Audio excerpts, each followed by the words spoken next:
رقت عيناي شوقا ولطيبة ظرفت عشقا فأتيت إلى حبيبي فاهدأ يا قلب ورفقا صلي على محمد السلام عليك يا رسول الله السلام عليك يا حبيبي يا نبي الله السلام عليك يا رسول الله السلام عليك يا حبيبي يا نبي الله يا رسول الله. اور میں ابتدائیہ کلمات کے لیے اپنے اس ادارے کے روح و رواں اور ہمارے سرپرست اور جامعہ مدنیہ کے محتمم و بانی حضرت اقدس مولانا قاری شفیق الرحمن قاسمی صاحب دامت برکاتہم العالیہ خطیب میرٹھ خطیب شاہی عیدگاہ و شاہی جامع مسجد کو میں دعوت دیتا ہوں کہ حضرت تشریف لائیں اور اس پروگرام کو آگے بڑھانے کے لیے اور اس کو ایک رخ دینے کے لیے اپنے ابتدائیہ کلمات سے ہم سب کو نوازیں اور اپنے واعظ و نصیحت سے ہم سب کو سرفراز فرمائیں.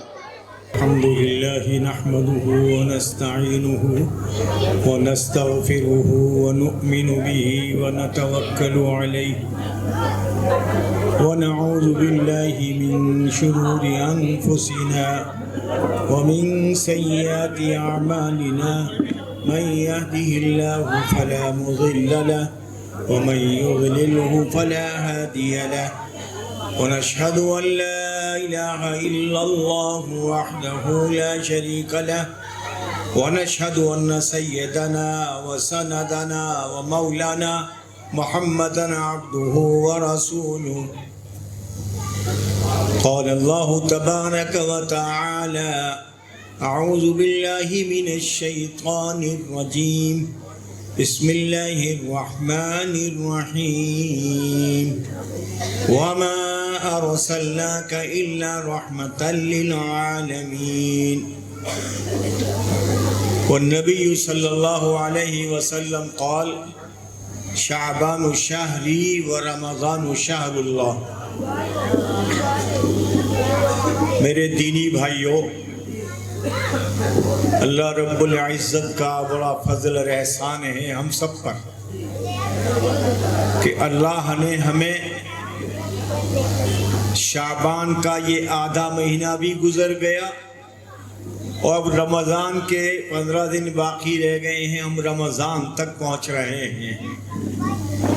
اللہ کے رسول نبی کریم صلی اللہ علیہ وسلم جب رجب کا مہینہ شروع ہوتا تھا اس وقت فرماتے تھے اے اللہ ہمیں خیر و عافیت کے ساتھ رمضان تک پہنچا. یعنی رمضان کی عظمت کو 2 مہینہ پہلے سے بیان کرنا شروع کر دیتے تھے. اتنی عظمت والا مہینہ آ رہا ہے، ہم اس کے قریب پہنچ گئے. نبی کریم صلی اللہ علیہ وسلم کی ذات اقدس دنیا میں، ارے بچوں چپ بیٹھو، خاموش، باتیں مت کرو.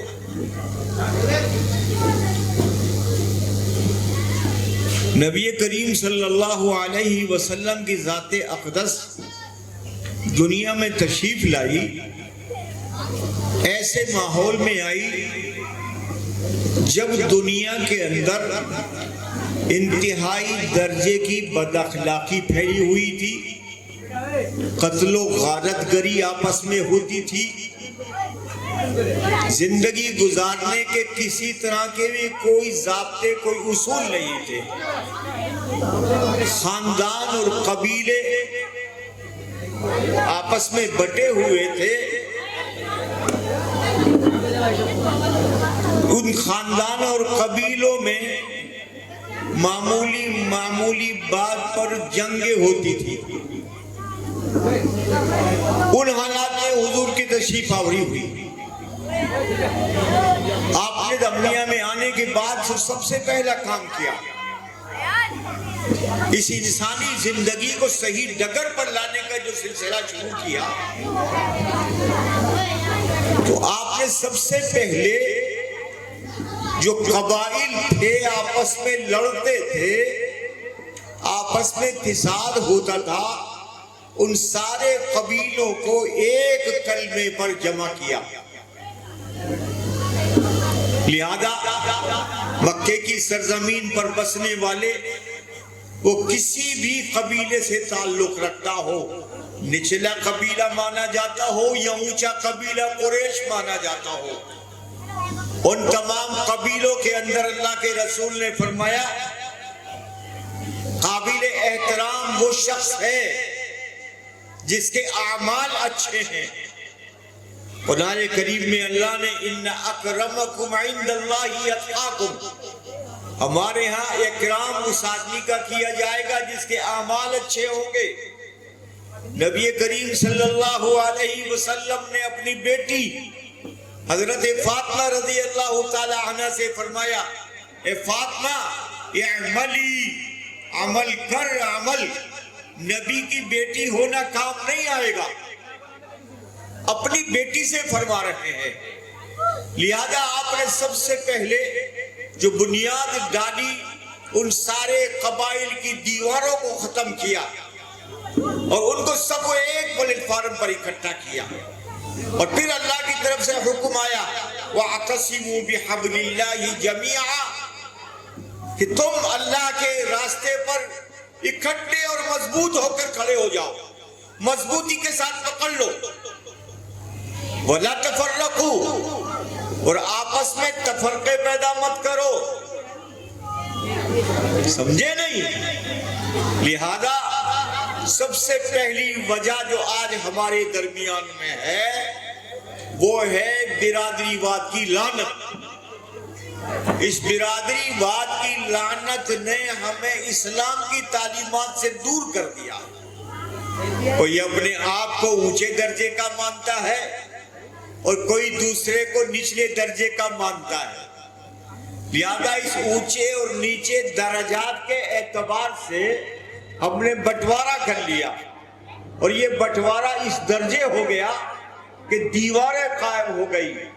قرآن کریم میں تو خود فرمایا کہ ہم نے قبائل پیدا کیے، یا ایھا الناس انا خلقناکم من ذکر و انثی، ہم نے تمہیں ایک ہی عورت کے بطن سے پیدا کیا، وہی سے عورت بھی بن کے نکلی اور وہی سے مرد بھی بن کر نکلا ہے، دونوں کے بننے کی جگہ ایک ہے۔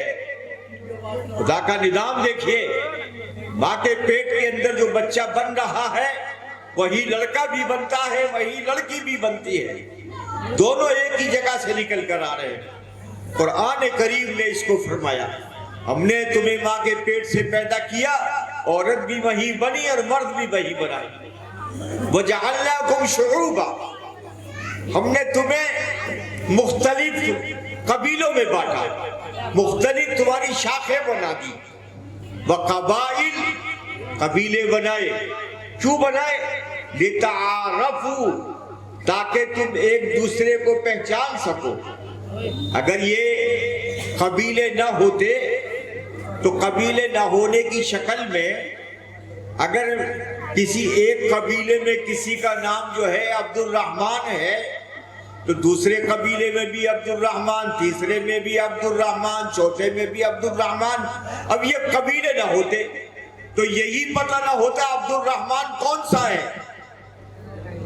اب عبد الرحمن یہ فلاں قبیلے کا، یہ عبد الرحمن قریش قبیلے کا، یہ عبد الرحمن جو ہے یہ کسی کون سے قبیلے کا ہے۔ ان قبائلوں کو بانٹ کر اس لیے بانٹا تاکہ تم ایک دوسرے کو پہچان سکو۔ ہمارے ہاں لتعارفو نہیں ہے، لتفارقو ہو گیا۔ ہم نے اپنے برادری واد کو برادری واد پر بانٹ دیا۔ لہذا ایک ہی کلمے کے ماننے والے، ایک ہی نبی پر ایمان رکھنے والے، ایک ہی اللہ کی کتاب پر ایمان رکھنے والے، یہ سب آپس میں بٹ کر رہ گئے۔ لہذا مسلمانوں، سب سے پہلی بات جو نبی نے اپنی زندگی میں کی ہے وہ یہ ہے کہ تمام قبیلوں کو ایک پلیٹ فارم پہ ایک کلمہ واحد پہ جمع کیا، ایک کلمے کے ماننے والوں، ایک رسول کی اتباع کرنے والوں اور ایک قرآن پر ایمان رکھنے والوں۔ قرآن کریم میں اللہ نے فرمایا ان ہذہ امتکم امۃ واحدہ، یہ ساری امت محمد کی ایک امت ہے، کوئی تفریق نہیں، اور میں تمہارا سب کا رب ہوں۔ سمجھ میں آ رہی نہیں بات؟ نبی کریم صلی اللہ علیہ وسلم نے انسانی زندگی میں شعور پیدا کیا، کوئی نہیں جانتا تھا، لیکن زندگی گزارنے کے اصول اور ضابطے نبی نے سکھائے۔ جانوروں کی زندگی تھی، کسی کے کھانے کا طریقہ کسی کو معلوم نہیں تھا، پہننے کا طریقہ کوئی نہیں جانتا تھا۔ اسی ہندوستان کے اندر جب اسلام آیا ہے تو اس ہندوستان کے بسنے والی قومیں لباس نہیں پہنتی تھی، آگے ذرا سا سی جو رومالی بندی ہوتی تھی، عورتیں ذرا سا ایک کپڑا پستانوں پر لپیٹے ہوتی تھی، بس یہ تھی تہذیب اس ہندوستان کی۔ جب اسلام اس دنیا اس ہندوستان میں آیا، اسلام نے آنے کے بعد پوری دنیا میں انقلاب بڑھا، انسان کو انسانی زندگی سکھائی، کیسے زندگی گزاری جاتی ہے۔ قرآن میں فرمایا وَجَعَلْنَا اللَّيْلَ لِبَاسًا وَجَعَلْنَا النَّهَارَ مَعَاشًا، ہم نے زمین رات اور دن بنائے، دن کو بنایا ہم نے معاش کے لیے، تم جاؤ کام کرو کمائی کرو، اور رات کو بنایا ہم نے آرام کرنے کے لیے۔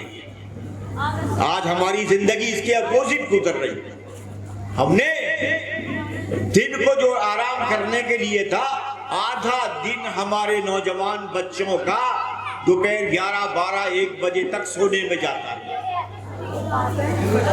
جو بھائی ہو رہا نہیں ہو رہا، یہ دوپہر تک یہ سو کر اٹھتا ہے، اور اللہ کے رسول نے فرمایا کہ جو سورج نکلنے کے بعد سوتا رہتا ہے، شیطان اس کے اوپر مود دیتا ہے، لے سو جا۔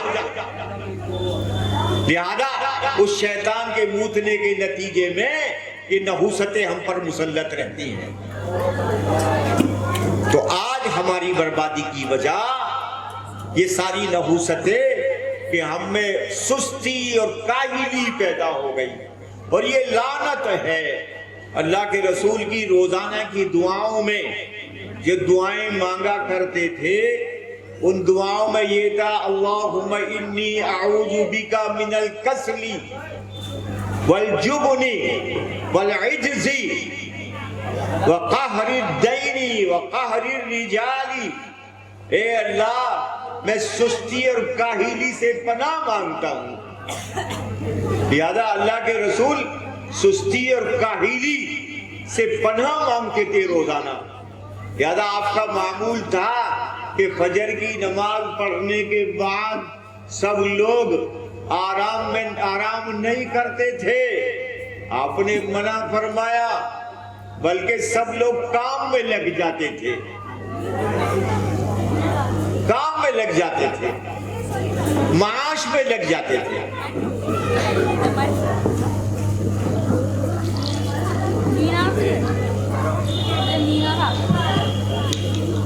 لہذا حضور کی حدیثوں میں کہ سستی اور کاہلی سے اللہ میری بھی حفاظت فرما، اور امت کو یہ تعلیم دی کہ یہ امت اپنے آپ کو سستی اور کاہلی سے بچائے، لیکن آج یہ امت سستی اور کاہلی کے عذاب میں مبتلا ہے، اور خاص طور پر ہمارا یہ نوجوان بچہ، اس کو اپنی زندگی کا کوئی احساس نہیں، یہ آدھا دن جو ہے اس نحوست میں گزار دیتا، پھر نکلے گا یہ، اور پھر اس کے بعد میں معاش کی تلاش کرنے کی جو کچھ کام کرتا ورتا ہوگا، یہ اس کام میں جا کے لگے گا۔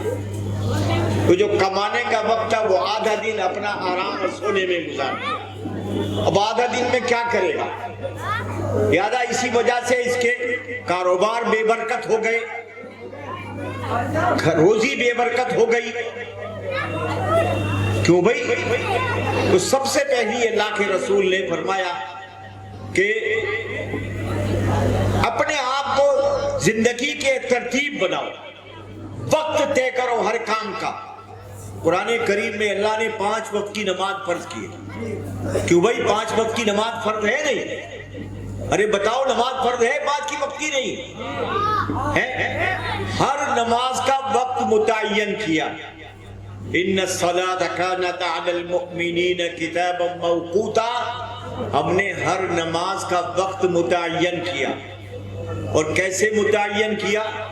کہ فجر کی نماز کا وقت جو ہے 5:30 سے شروع ہوتا ہے اور یہ وقت جا کے 6:45 پر ختم ہو جاتا ہے. اتنی اہمیت ہے وقت کی. اگر 6:45 کے بعد کوئی فجر کی نماز پڑھے گا تو نماز قضا ہو جائے گی، ادا نہیں ہوگی. یعنی 1 منٹ کے ادھر اور ادھر ہونے میں نماز کے قضا اور نماز کے ادا کا جو ہے وہ معاملہ ہے. اس وقت پڑھو گے تو ادا ہوگی اور چند منٹ بعد پڑھو گے تو قضا ہوگی. وقت کی اہمیت بتائی اسلام نے، قرآن نے، کہ وقت کتنی اہم چیز ہے. ظہر کی نماز کا وقت متعین فرمایا کہ ظہر کی نماز اس وقت سے اس وقت پڑھی جائے گی.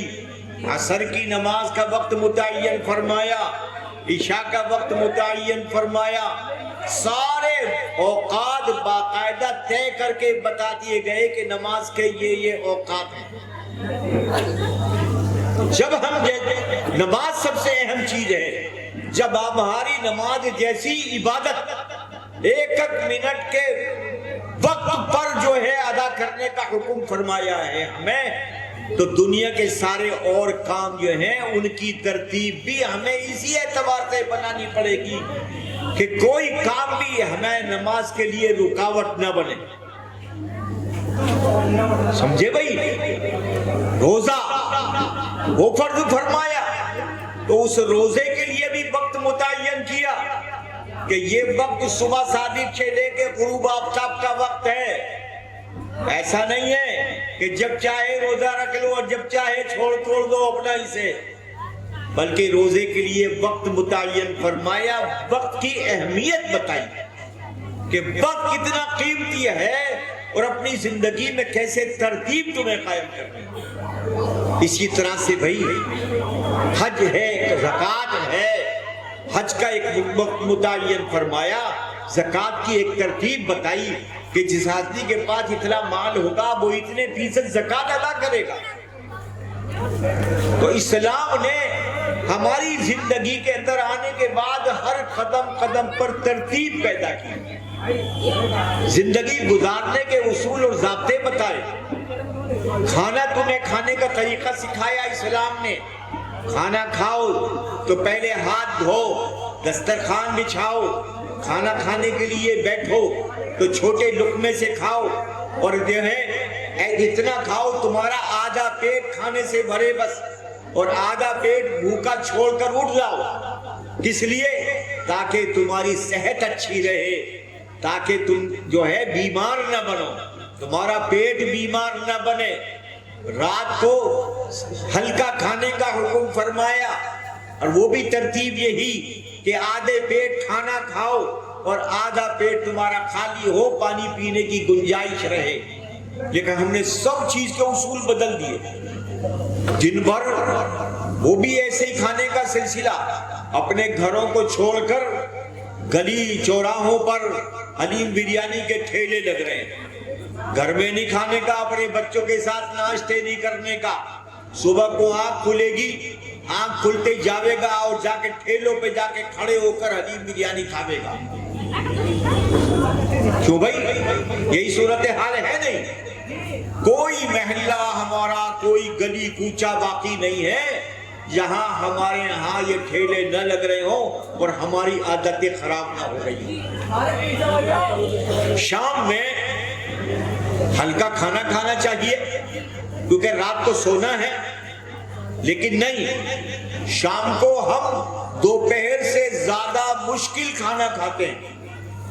سارے ہوٹل جتنے ہیں یہاں لے کے جمنا نگر سے اندرا چوک تک چلے جاؤ اور شہر کے مسلم علاقے میں ادھر چلے جاؤ، اساڑی روڈ پر تمام رات اپنا 11-12 بجے تک ہوٹل چل رہے ہیں. وہ تو پولیس نے کچھ پابندی لگا دی جو 11-12 بجے بند ہو رہے ہیں، ورنہ تو ہوٹل اپنا رات کو 2 بجے 3 بجے تک چل رہے ہیں. اور ہمارا یہ نوجوان راتوں کو اپنا جو ہے وہ ایسا کھانا کھاتا ہے جو گھنٹوں بھی ہضم نہیں ہونے کا، اور بغیر ہضم ہوئے یہ سو جاتا ہے. لہذا یہ کھانا کیا کرے گا؟ یہ بیماریاں پیدا کرے گا، ہارٹ کا مریض بنائے گا، پیٹ کا مریض بنا دے گا. آج اس کی وجہ یہی ہے ہمارے شہر کے جو مشہور ڈاکٹر ہیں جو اسٹینڈ ڈالتے ہیں، جو اپنا آپریشن کرتے ہیں ہارٹ کا، ان کا کہنا یہ تھا کہ میرٹھ کے سے جتنے کیس میرے پاس آ رہے ہیں، اگر 20 کیس کا آپریشن کرتا ہوں روزانہ تو 18 مسلمان ہوتے ہیں، 2 ہوتے ہیں مسلمانوں کے علاوہ. کہ دوسرے لوگوں کے اندر زندگی گزارنے کی ایک ترتیب اور ایک اصول موجود ہے جس قرآن نے ہمیں رہنمائی دی تھی اور زندگی گزارنے کے اصول اور ضابطے سکھائے تھے، اس نے چھوڑ دیا اور دوسروں نے اپنا دیا. فضول خرچی جس کو اسلام اور قرآن کہتا حرام ہے. قرآن نے کہتا ہے ان المبذرین کانوا اخوان الشیاطین، فضول خرچی کرنے والے شیطان کے بھائی ہیں. اللہ نے نعمت ہے جو پیسہ اللہ نے تمہیں دیا ہے، لیکن اس نعمت کو پیسے کو اللہ کی نافرمانی پہ برباد کر رہا. ابھی 1 ہفتہ پہلے وہ گزرا ہے، بسنت گزرا ہے. بسنت تہوار کس کا ہے بھائی؟ کیا اسلام میں کہیں بسنت منانے کا حکم ہے؟ کیا قرآن میں کہیں ہے کہ اللہ کے رسول کی زندگی میں کہیں بسنت منانے کا ہے حکم؟ ارے بتاؤ، ہے کہیں؟ ہے؟ نہیں ہے. لیکن کتنے بڑھیا طریقے سے تم نے بسنت منایا. انہی نوجوان بچوں نے ہفتوں پہلے طے کر رکھے تھے بسنت کے پیچ ہوں گے، لہذا آزاد روڈ پر خیر نگر میں جہاں جہاں بھی مسلم آبادی ہے، ایسا جو پتنگ کی دکانیں ہیں وہ کئی دن پہلے سے مسلمان بچے خریداری کرنے والے اور مسلمان بچے ساری کی ساری فضولیات پر رقم برباد کرنے والے. بسنت کا دن آیا تو صبح سویرے سے جو ہے ہر مکان کے چھتوں پر ڈی جے بج رہے ہیں، وہی کھانے بن رہے ہیں اور وہی اپنا بسنت کی تیاریاں اور بسنت کے لیے پتنگیں اڑ رہی ہیں. یہ ساری خرافاتیں کون کر رہا تھا بھائی؟ ارے بتاؤ کون کر رہا تھا؟ ہم نے ساری ان خرافاتوں پر اپنے آپ کو لگا لیا ہے، جس کی وجہ سے آج ہم پر اللہ نے جابر اور ظالم مسلط کر دی. کہ جو کچھ ہمارے ساتھ ہو رہا ہے ملک میں، اور آنے والے حالات اور زیادہ خراب ہیں. مسلمانوں اپنے آپ کو اگر نہیں سدھارا ہم نے تو اللہ کی پکڑ سے اپنے آپ کو بچا نہیں سکتے. قرآن کریم نے اللہ نے قوموں کے حالات بیان کیے. کذبت قوم نوح المرسلین، کذبت عاد المرسلین، کذبت ثمود المرسلین، کذبت قوم لوط المرسلین، کذبت اصحاب الایکۃ المرسلین. جن قوموں کو اللہ نے پوری قومیں برباد کی ہیں، ان کی نافرمانی کی بنیاد پر ان کے تذکرے قرآن میں موجود ہیں. اور ان تذکروں کے کرنے کے بعد قرآن میں اللہ فرماتے لقد کان فی قصصہم عبرۃ لاولی الالباب. اپنے پچھلی امتوں کے جو کچھ حالات بیان کیے وہ اس لیے بیان کیے تم عبرت حاصل کرو ان سے. ان کی نافرمانیوں سے ان کے نام و نشان مٹا دیے. لہذا اللہ محتاج نہیں کسی کا بھی. اللہ نے تو فرمایا وَإِن تَتَوَلَّوْا يَسْتَبْدِلْ قَوْمًا غَيْرَكُمْ. اگر تم نالائق اور نافرمان بنے تو اللہ دوسری قوموں کو ہدایت دے گا اور تمہارا قتل عام کرا دے گا. یہ تاریخ کا بات ہے. اس لیے آج کی مبارک رات، اس مبارک رات میں موقع ملا ہمیں کہ ہم رات کے آخری پہر میں اللہ کی بارگاہ میں کھڑے ہو کر اللہ سے دعائیں مانگے، رو کر مانگے اللہ سے اے اللہ ہمیں رحم فرما دے. اللہ تو ہے معافی دینے کے لیے تیار ہے، کوئی معافی مانگنے والا تو ہو. قُلْ يَا عِبَادِيَ الَّذِينَ أَسْرَفُوا عَلَىٰ أَنفُسِهِمْ لا تقنطوا من رحمت اللہ ان اللہ یغفر الذنوب جميعا انہ هو الغفور الرحیم۔